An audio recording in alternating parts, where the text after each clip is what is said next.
The year 2024 has been challenging for Russia in Ukraine. Despite capturing Avdiivka in February and making some advances, these gains have come at a high cost and reveal underlying vulnerabilities. Ukraine has faced ammunition shortages and needed to amend its draft laws in April to boost troop numbers.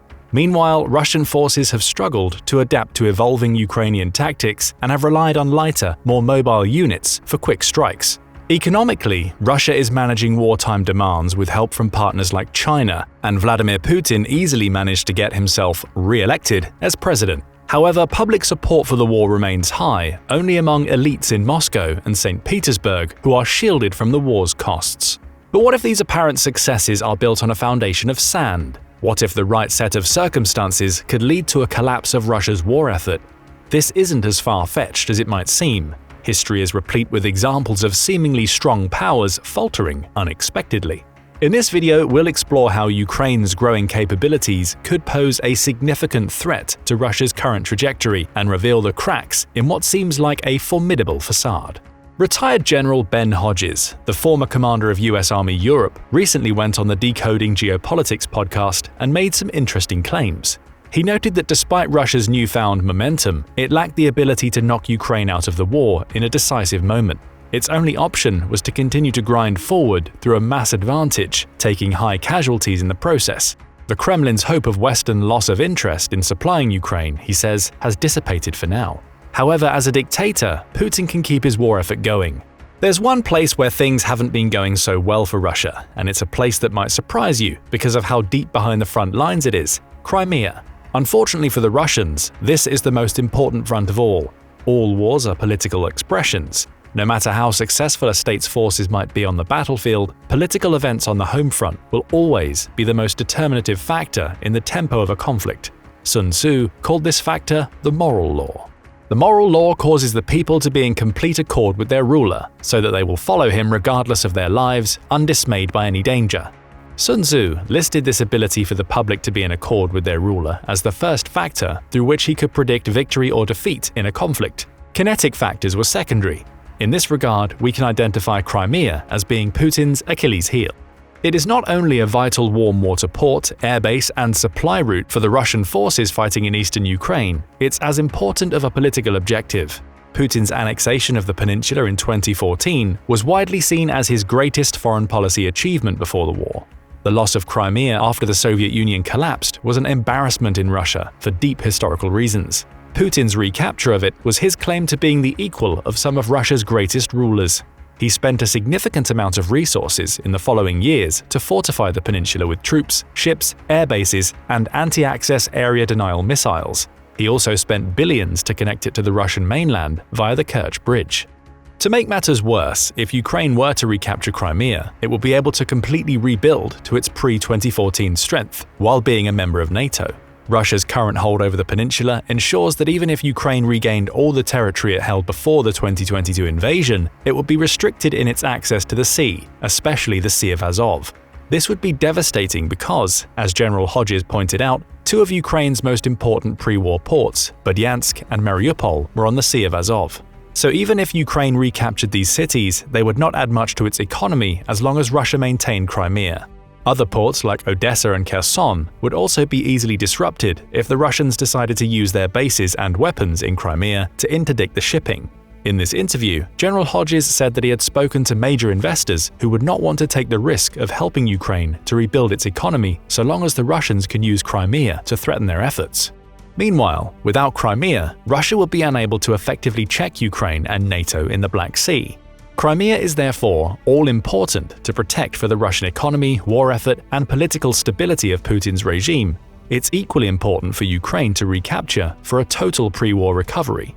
The importance of Crimea brings an interesting historical parallel. In the Battle of Gaugamela in 331 BC, Alexander the Great's army fought a Persian force that significantly outnumbered it. However, Alexander maneuvered his forces so that he would achieve numerical superiority in precisely one sector of the battlefield, the most important one, the one where the Persian king Darius was stationed. Alexander's superiority there forced Darius to retreat. The entire Persian effort then collapsed, despite Alexander's flank being hard-pressed at the time. The same would likely go for Russia and for Putin personally if Crimea were to fall. Ironically, even as Russia is succeeding on other fronts, Crimea is now posing significant problems. Surprisingly, Ukraine has had its best results over the last year in attacking this most heavily fortified of all Russian targets. In the last year, Ukraine has crushed Russia's Black Sea fleet with its sea drone attacks. The fleet has been forced to retreat from its traditional base at Sevastopol to the Russian mainland, ceding control of the Black Sea west of the peninsula to Ukraine. Ukrainian operations against Crimea have succeeded on land and even in the air too. Special operators have knocked out some of the air defenses protecting the peninsula. Ukrainian surface-to-air missile attacks have also shot down or damaged some of Russia's airborne early warning command and control aircraft in the early part of this year. These successes weakened Russia's eyes in the sky over Crimea. According to the Oryx blog, as of May 30, 2024, Russia has lost 2 of its Beriev A-50 aircraft, which is a severe problem because it only had 9 modernized versions of these beforehand. Missile attacks have also damaged land bases and infrastructure on the peninsula. Critical Russian maintenance bases and even the headquarters of the Russian Black Sea Fleet have been damaged or destroyed in these attacks. And things are about to get worse for Crimea. Most of the peninsula was once not in the range of Ukraine's HIMARS systems. To attack it, Kyiv had to take further risks by launching Storm Shadow cruise missiles from aircraft at targets in Crimea. That's recently changed with Ukraine's latest batch of ATACMS missiles. These missiles can be launched from the ground, with the launcher then concealing itself. After 2 years, Russia finally managed to destroy one of Ukraine's HIMARS systems in early March of this year. That has so far been the only confirmed loss of a Ukrainian HIMARS. Ukraine, therefore, got the ability to reliably attack Russian targets at longer ranges with minimal fear of retaliation.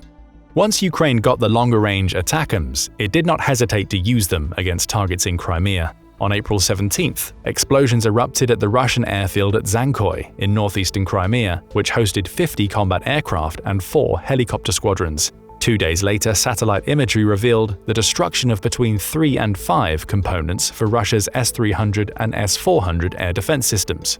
Ukraine further targeted Russian air defenses in missile strikes on Crimea at the end of April. Units at Cape Tarkankut on the western tip of the peninsula came under missile attack. Ukraine had struck at the same place the previous August. On May 16th, Ukraine launched an ATACMS attack against the Belbek military airfield near Sevastopol. The Russians claimed that they intercepted 10 ATACMS missiles during this event, but that claim is likely as credible as their claims that they destroyed HIMARS systems before March 2024. Satellite images revealed that the attack destroyed 2 MiG-31 fighter jets and 1 Su-27. A fuel storage station near the runway was also destroyed. Perhaps the real target of the attack, a Russian S-400 air defense system, was also destroyed, further weakening Crimea's already deteriorating air defense network across the increasingly vulnerable peninsula. A strategic missile carrier may also have been damaged in the attack, as revealed by satellite imagery taken in the aftermath. These strikes are part of an overall Ukrainian objective to isolate Crimea from the Russian forces in eastern Ukraine and the Russian mainland, which supplies them via the peninsula. This is one of the most important objectives for Ukraine in the war, with President Zelensky claiming that the conflict had started there and would end there. Cutting the connection between the Russian forces in eastern Ukraine and Crimea was the ultimate objective of the Zaporizhzhia offensive in 2023. Unfortunately for the Ukrainians, the offensive was not successful. When the writing was on the wall, they turned to other, more creative ways of isolating the peninsula and have effectively put it under a loose siege.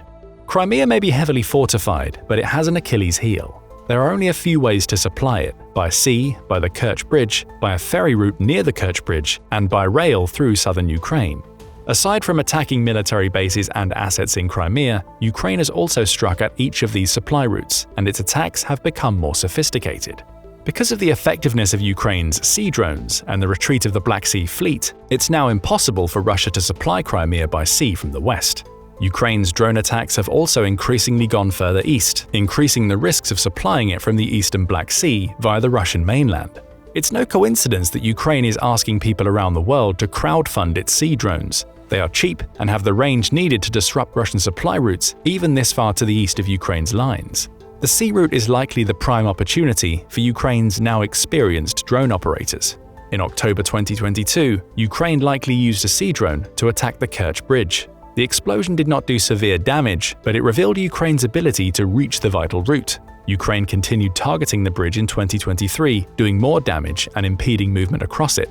Repairs took from summer to fall to complete, The bridge remains one of Ukraine's highest priority targets, and unfortunately for the Russians, their enemy now looks like it has the capability to reach out to their prized infrastructure with its new weapons. On the night between May 29th and 30th, the ferry route across the Kerch Strait came under attack. Ukraine used ATACMS missiles to strike the ferry landing on the Crimean side of the strait. The attack severely damaged 2 heavy ferry craft. One of these was for transporting cars, and the other was a train transport. Although the ferry is not the most important of the Crimean supply routes, this incident demonstrates Ukraine's ability to reach deep into this vital military and even more vital political Russian hotspot.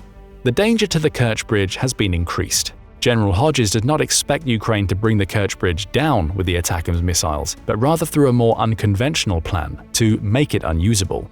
However, the most important supply route is not the highest profile one, it's rather the newest and least well known. Since the war began, Russia has constructed a 50-mile railroad that connects Crimea to the occupied territories in eastern Ukraine. From there, the railroad connects the routes into the Russian mainland. Frontelligence Inside, a public intelligence group based in Ukraine, suggested that the new railroad would keep Crimea adequately supplied even if the Kerch Bridge was destroyed. Railroads are a difficult military target. They can be damaged, but only in small stretches. Repairs are easy to make and usually happen quickly. Ukraine has targeted this railway before with its Storm Shadow missiles. However, according to Frontelligence, these operations did not impede the movement of Russian supplies for long. To make matters worse, Ukraine lost expensive ammunition in the process. The trains themselves are also difficult to target, and the Russians often move their freight by night. However, there may be some hope for Ukraine. David Axe in Forbes points out that if the Ukrainians can neutralize the other supply routes to Crimea, they can then concentrate their long-range weapons against the railroad, especially in the new connector between the east and the south. Frontelligence reported, Ukraine currently possesses the means to seriously damage this link, potentially rendering it unusable for weeks or even months. However, this depends on multiple factors, such as the number of air defense systems Russia is willing to allocate to protect vulnerable spots, especially bridges. Fortunately for the Ukrainians, they have had great success against Russia's local air defenses. The remainder of the network is stretched thin. The new ATACMS missiles should give the Ukrainians the ability to stretch that network thinner. Thinner defenses mean more common attacks. This would increase the pressure on Putin. From a political standpoint, the ongoing siege of Crimea has so far been politically manageable for Putin. Because of the Russian state's control over information and ability to quickly punish dissent, he has been able to hand-wave the difficulties the peninsula has faced over the last 9 months. Even the retreat of the Black Sea Fleet from Sevastopol has not harmed his standing in power. But what if Crimea were to be put in more serious jeopardy? Ukraine is set to ramp up its attacks on all of the new routes. Some analysts worry that Putin would resort to the use of tactical nuclear weapons to preserve Russian control over Crimea. These are low-yield bombs meant to assist movements of friendly troops on the battlefield rather than destroy enemy cities. However, there would be a flaw in this strategy. Aside from risking his connections with vital trade partners like China, which has warned Russia not to use such weapons, India and Turkey, that have been vital in propping up the Russian economy in the face of international sanctions, the tactical nuclear option would not be as effective for the Russian war effort as most news reports indicate. One does not simply blow up nuclear weapons as part of a wartime maneuver. Careful preparations would need to be put in place beforehand, such as providing protective gear for friendly forces in the face of radioactive fallout. However, General Hodges pointed out in the interview that the Russians have allowed this ability to atrophy since the end of the Cold War and would be unprepared to exploit a breakthrough produced by tactical nuclear weapons. Additionally, it's unlikely that Russia would achieve surprise with such weapons. Satellite imagery would pick up the movement of the equipment required to utilize them. Ukraine would be warned long beforehand. Unless Russia would want to needlessly sacrifice its soldiers and alienate even China, the tactical nuclear option is not an attractive one. Though it is true that Russia's military tradition is to sacrifice its troops through waves of attacks that lead to eventual attrition of its enemy, we have seen more than our fair share of that in the current conflict. However, the losses involved in the use of these weapons would outweigh any gains, so a tactical nuclear weapon would be unlikely to save Crimea if things go too far south. What if the worst case for Putin comes to pass and Crimea is lost through siege or storm? Putin would then find his hold on power tenuous. This is an important thing to consider because some Western countries are reluctant to provide Ukraine with enough weapons to make this happen, preferring instead a loose blockade rather than a tight one. General Hodges outlined the 2 most common arguments against hoping for a change in the Russian government. The first is the idea that someone new would come along that would be even worse than Putin. However, given that Putin has already started the largest war in Europe since World War II and routinely resorts to nuclear threats, it's indeed difficult to see how this successor could be worse. As for the fate of Russia's nuclear weapons, he said that they were kept safe even when the Soviet Union collapsed. Here it's worth noting that because of that event, some of those nuclear weapons were suddenly on foreign soil. Ukraine became the world's third largest nuclear power after 1991. Then it was convinced to return its legacy nuclear weapons to Russia. It likely regrets that decision now. But the point is, the weapons did not fall into the hands of rogue actors. Hodges denied that he was advocating for regime change in Russia, given the United States' poor record in the area. However, he said it would be foolish to not plan for such an eventuality, and also that the West should not let the possibility deter it from supplying Ukraine with the weapons it needs to defeat Russia in the war. For Ukraine to have a serious chance of bringing something resembling these possibilities about, it must tighten the screws around Crimea even more than it has, conducting serious campaigns against all of the Russian supply lines there simultaneously. This will be a tall order, but Ukraine has already demonstrated its success in this area. With the longer-range ATACMS now in place and F-16s set to arrive in Ukraine in the second half of this year, it's now at least getting the tools to pull a tightened siege off. After its annexation in 2014, Russia turned Crimea into one of the most heavily fortified places in the world. Perhaps only the Korean demilitarized zone had more formidable defenses. Few would have imagined that one of Ukraine's most successful campaigns in the war would be against this place, but that's exactly what's happened. A less well-armed Ukraine has steadily eroded Russia's ability to use Crimea as a base of power projection. A Ukraine with longer-range missiles and modernized fighter jets may be able to make supplying it much more difficult, increasing the risks to Putin personally. The war in Ukraine is a long, attritional contest. Hopes in 2023 that a new Ukrainian offensive would end it proved to be misguided. However, if there is a location which could end the war in a decisive moment, it is Crimea. If Putin gets embarrassed here too badly, it will likely be game over. How vulnerable do the new ATACMS missiles and F-16s make Crimea? Will Ukraine be able to continue its success on this most important target of the war with its latest weapons? Don't forget to let us know what you think in the comments. Also, make sure to hit the like button and subscribe for more military analysis from military experts. Now go and check out Why is Russia on the Brink of Collapse? Or click this other video instead.